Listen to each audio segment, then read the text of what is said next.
Don't tell Monica. She's a strong leader. She just made television. No, sir. Okay. Thank you very much, everybody. It's an honor to be here for our friend Sergio Gore. Today we're thrilled to be in a swear-in for the next ambassador to India and special envoy to South and Central Asia, which is a big deal, and Sergio will handle it better than anybody could handle it. So I just want to congratulate Sergio. Come here a minute, Sergio. So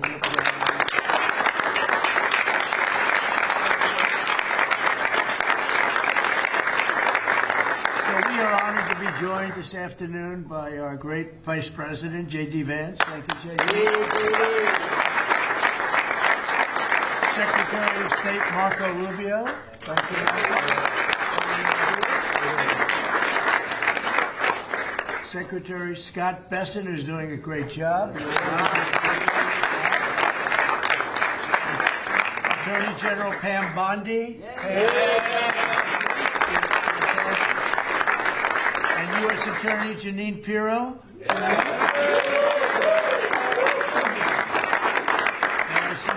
D.C. is a very safe place, Jeanine, right? Very safe place, and we got to keep it going. Yes.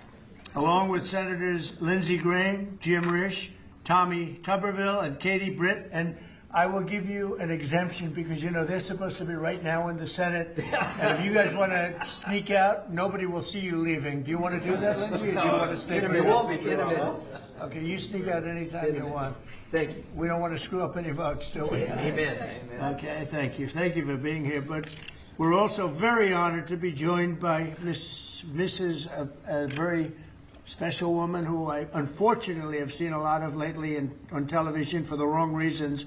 A woman who is great, who Charlie said is the greatest of anybody he knew, best friends and best everything, Erica Kirk. So thank you.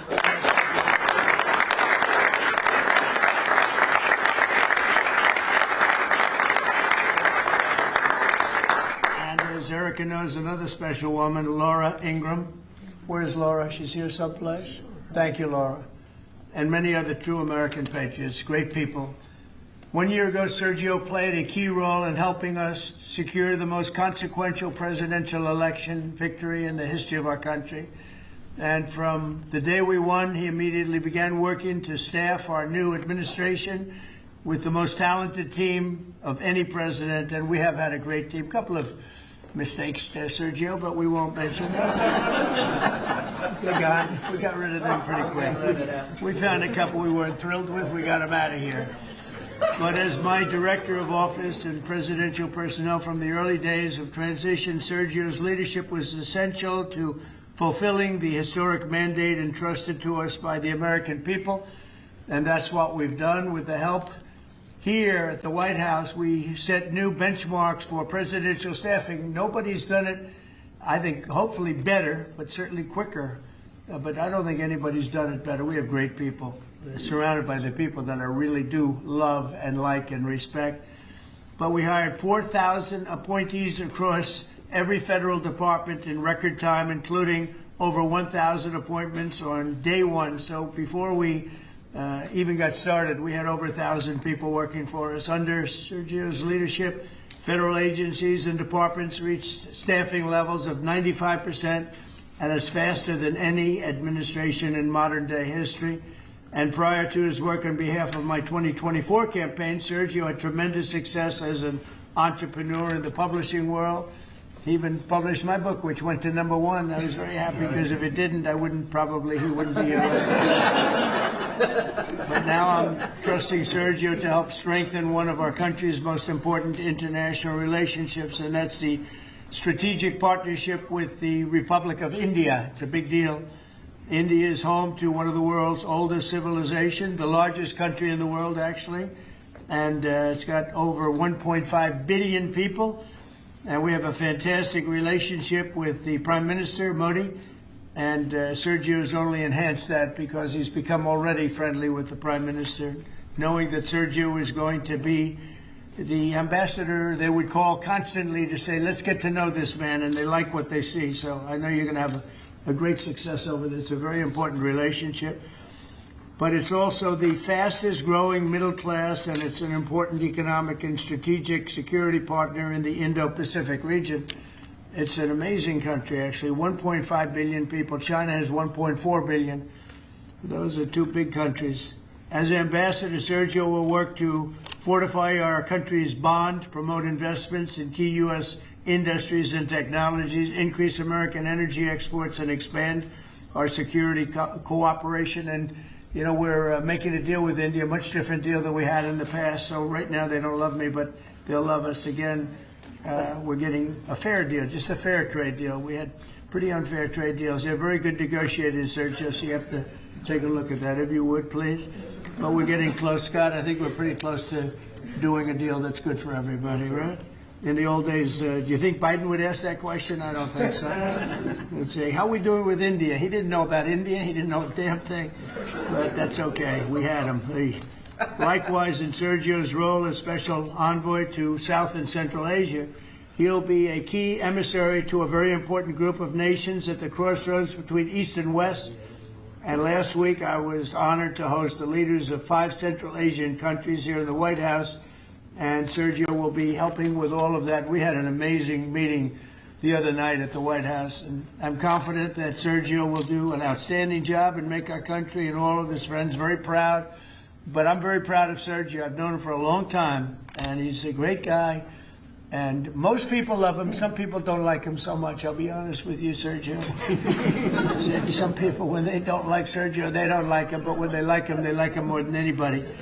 But most of them really are on the like category. And I just want to say that I think he's going to be an outstanding representative for the United States of America. And it's a big deal. Being the ambassador to India is a big deal. So, Sergio, congratulations. I know you're going to do a fantastic job. Thank you.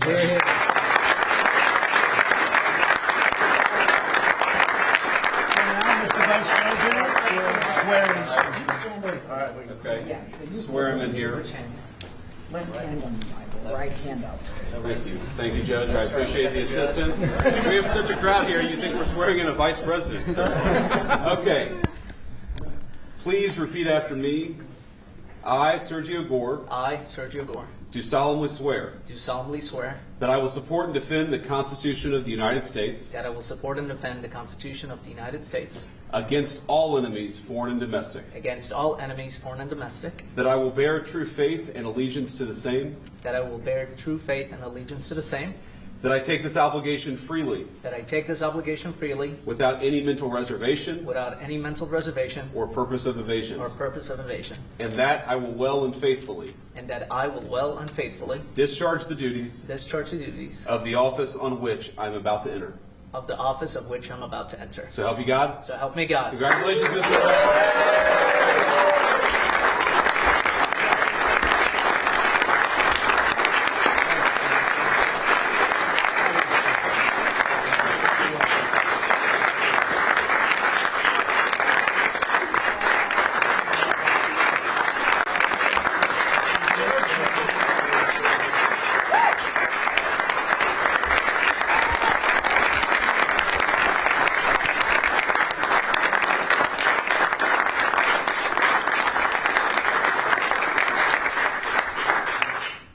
Mr. President, this is an honor of a lifetime. I want to thank first you, what you have done for this country before you came back in, the trouble that this country was facing. I mean, frankly, we were screwed.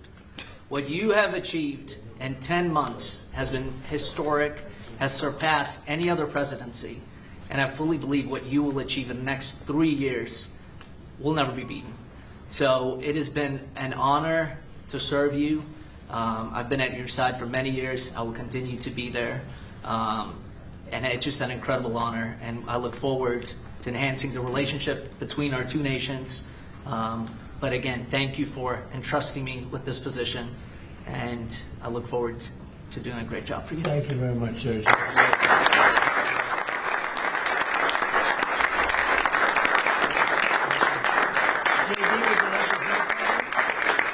Well, thank you, sir. First of all, congratulations, Sergio. You're going to be a great ambassador, a great representative to the country of India, which the President and I both love. As a lot of you know, Sergio was a critical piece of what made the first 10 months such a great success. Obviously, the president's leadership is the most important thing, but you can't do a whole lot unless you've got good people around you. And Sergio did as much as anybody to ensure that the White House was staffed with the very best people, people who were loyal to the president, loyal to the country, and loyal to the agenda that we're trying to implement. So thank you all for being here. I think it's a great testament to you, Sergio, that you got multiple cabinet secretaries, Erica Kirk, the President of the United States. This crowd would not turn out for just anybody, but it turned out for Sergio Gore. You're going to do a hell of a job, man. Congratulations.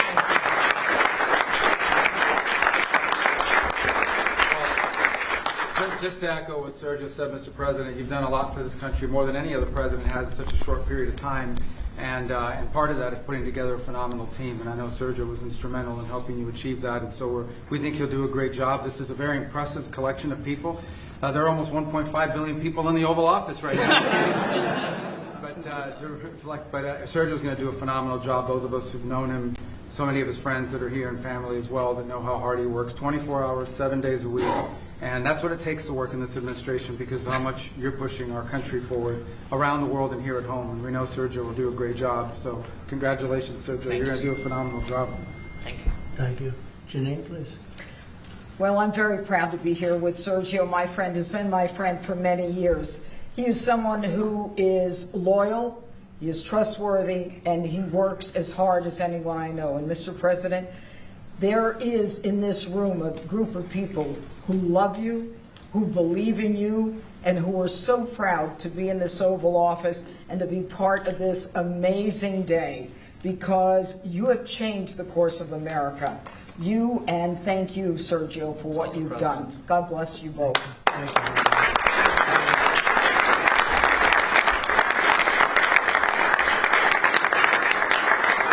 Well, he was also very good friends with a guy named Charlie. We just knew him as Charlie, and his wife, who we love so much, is here with us. And maybe you know how close they were together. Maybe, Erica, you could say a couple of words, please. Honor to, sir. Charlie loved you. It's hard not to get emotional because I know that he would have been the first phone call when he found out that you were going to be taking this position. And the way that I was able to witness the two of you work together for years and to champion and support the president was absolutely humbling to witness. And I am so proud of you. And Charlie is going to be with you every single day. In spirit, and I will be praying for you every day, because I know that this is just the beginning of an incredible opportunity for you. And sir, thank you for allowing Sergio to have this beautiful moment. Thank you very much. Thank you, Charlie. And that man's watching over us right now, right? Okay. Any questions? You mentioned senators that are here, Mr. President. Do you personally approve of the deal that's happening right now on Capitol Hill to end the government Well, it shutdown? depends what deal we're talking about. But if it's a deal I heard about, that's certainly, you know, they want to change the deal a little bit. But I would say so. I think based on everything I'm hearing, they haven't changed anything. And we have support from enough Democrats. And we're going to be opening up our country. It's too bad it was closed, but we'll be opening up our country very quickly. Mr. President, that deal does reverse the mass firings your administration put through during the shutdown. Did you sign off on that, and will you abide by that if this passes? Well, I will be. I'll abide by the deal. The deal is very good. We're not going to be giving $1.5 trillion to people that came in from jails and from, you know, the gangs and drug dealers and all of these others that they wanted to be given health care, which would have hurt our health care system.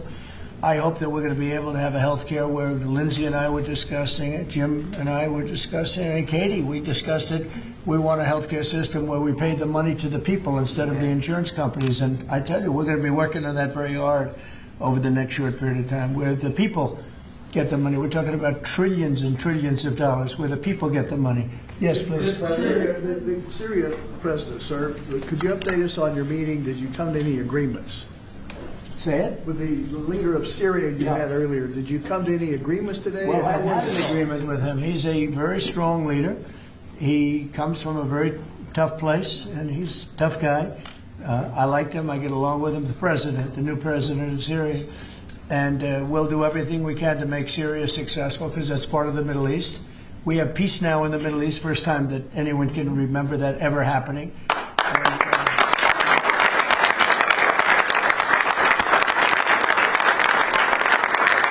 And as you know, Syria is a very big part of the Middle East, very important part. If you look back at Syria, for years they had the doctors, the lawyers, they had so many of the great intellects. It's an amazing place with great people, and we want to see Syria be successful along with the rest of the Middle East. So I have confidence that he'll be able to do the job, absolutely. President, on India, how close are you to a deal on the trade deal with India? Are you Right. willing to consider lowering the current tariff rate?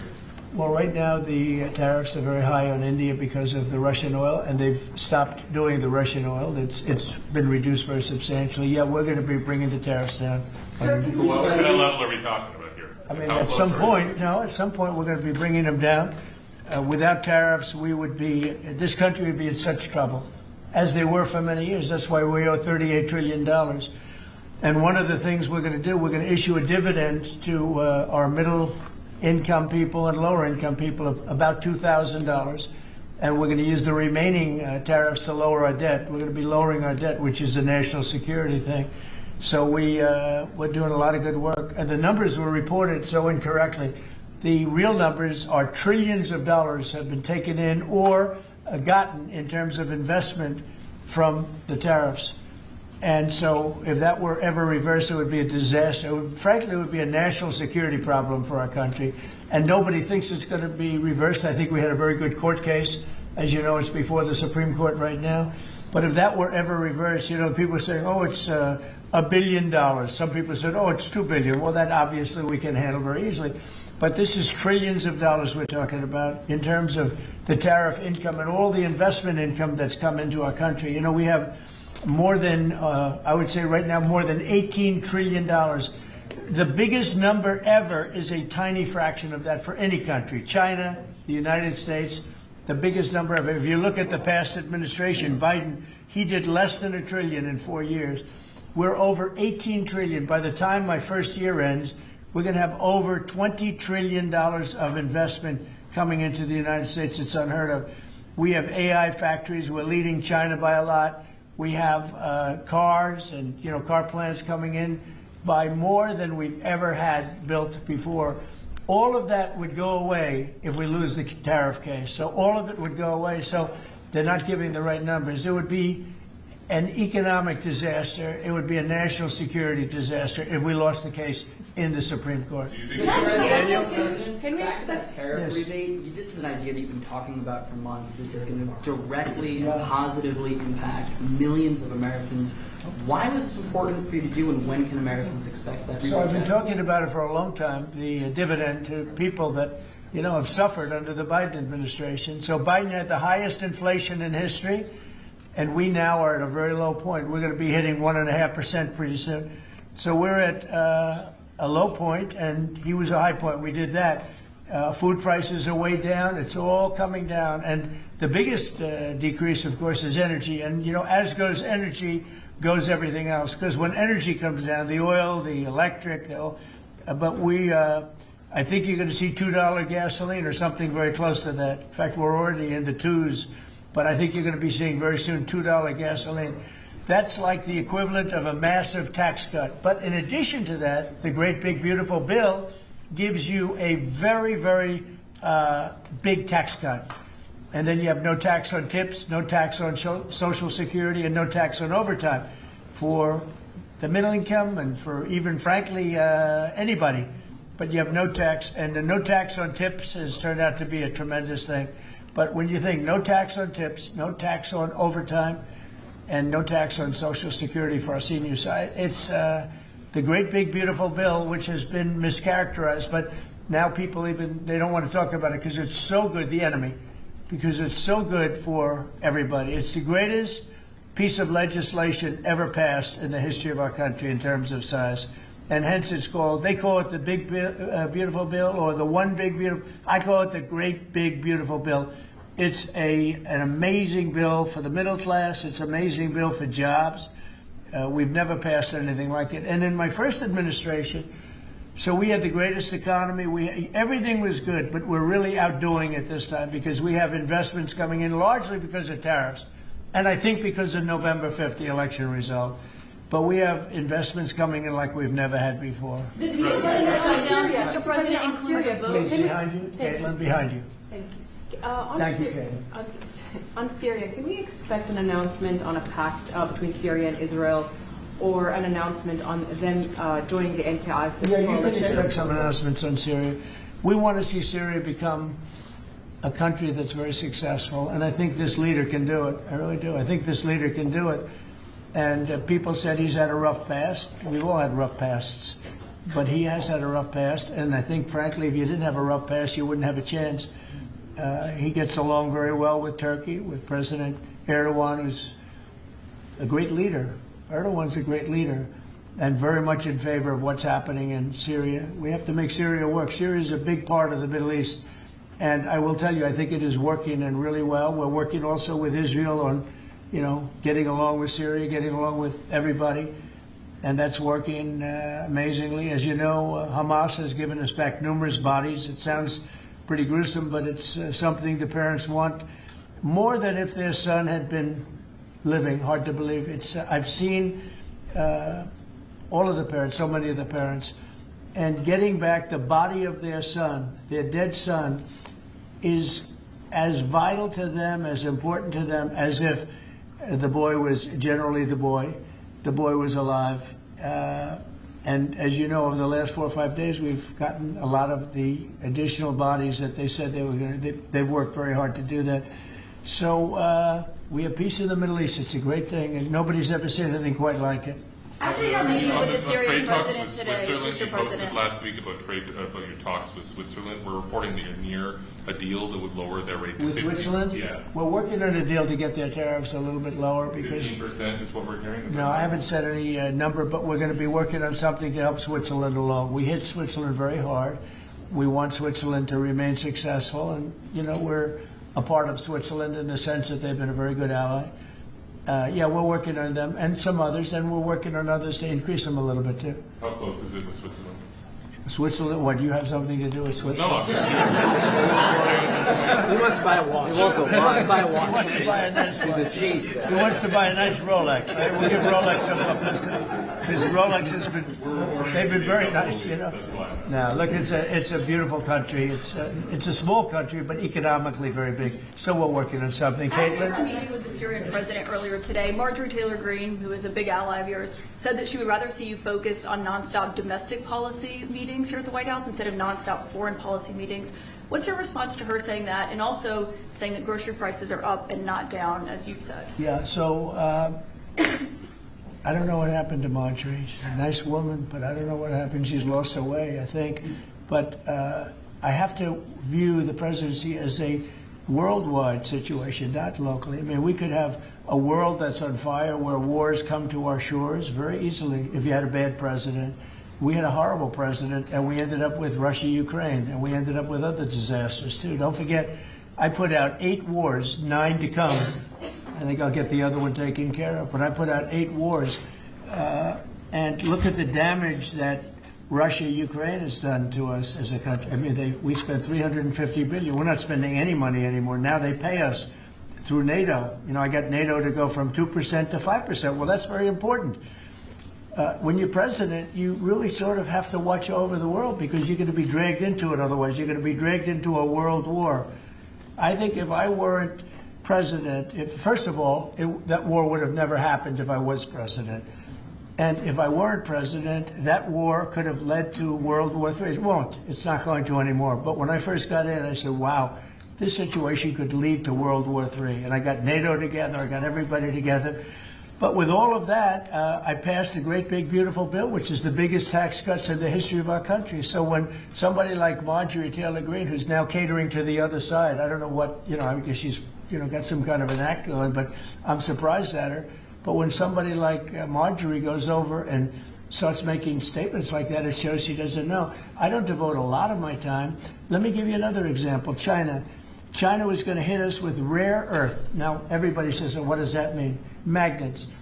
If China refused to give magnets, because they have a monopoly on magnets, because they were allowed to happen over a 32-year period, There wouldn't be a car made in the entire world. There wouldn't be a radio. There wouldn't be a television. There wouldn't be internet. There wouldn't be anything because magnets are such a part. Now, nobody knows what magnets are, and not overly sophisticated, but to build a magnet system would take 2 years. So if I weren't able to say to China, look, if you're going to do that to us, we're going to charge you 158% tariff. It was 100% on top of 58%.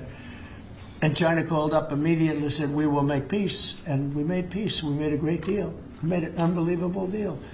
China's paying tariffs to the United States, not the United States paying tariffs to China, which has always been the way it was. Nobody can believe these deals. But so when somebody makes a statement about he's devoting time to the world, well, the world is the United States because if the world's in trouble or if the world is ripping us off, you know, the world was ripping us off before I came here. Europe was getting massive tariffs. They were sending us 9-10 million cars a year. We were sending them none. They were not taking our agriculture. We were taking massive amounts of their. It was so unfair. Now we have a deal where $950 billion is coming into the United States because of me and because of tariffs. So if I don't do all these things, our country is doing very poorly.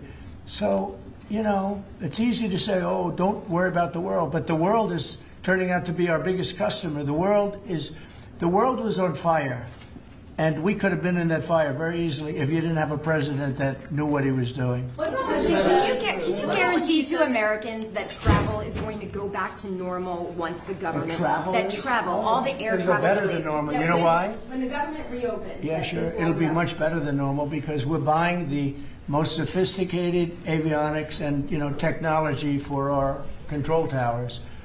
And we didn't have that. We had a guy named Buttigieg. Edge, they say is the best way. Just say two edges, like off the edge of a cliff, which is where they were taking us, by the way. Edge was the Secretary of Transportation, and he spent billions of dollars trying to patch together our air traffic control system, which was a conglomeration of all different systems in all different cities. They had hundreds of companies working on it, and they were spending billions of dollars. And when they turned it on, it didn't work. It didn't even work a little bit. That's why you had a helicopter crashing into an airplane, that if we had a great system, bells and whistles would have started going off. So we are now in the process, we're in final bids of getting the finest system anywhere in the world. I've analyzed it. Sean Duffy has been working really hard on it, doing a fantastic job, by the way. And over the next 2 or 3 weeks, we'll be handing out the finest air traffic control system anywhere in the world. All the towers will be equipped. They were going copper wire into glass wire into other types of wire. And if you knew anything, you know copper wire doesn't work with glass. You know glass doesn't work with other substances. And they spent billions of dollars, and when they turned it on, nothing happened. Okay? We're getting the most sophisticated, all brand new. Every control tower will have the same exact system. It'll be the most sophisticated system by far in the world. And what we've done is we've looked around other countries and we've taken the absolute best systems in every different form, because there are different. You have lots of different companies like IBM and Raytheon and a lot of great companies. They're all bidding, and we're going to pick the best one, and it'll get built relatively quickly. And we are going to have the greatest air traffic control system anywhere in the world. Thank you very much, everyone. Air traffic control. Thank you.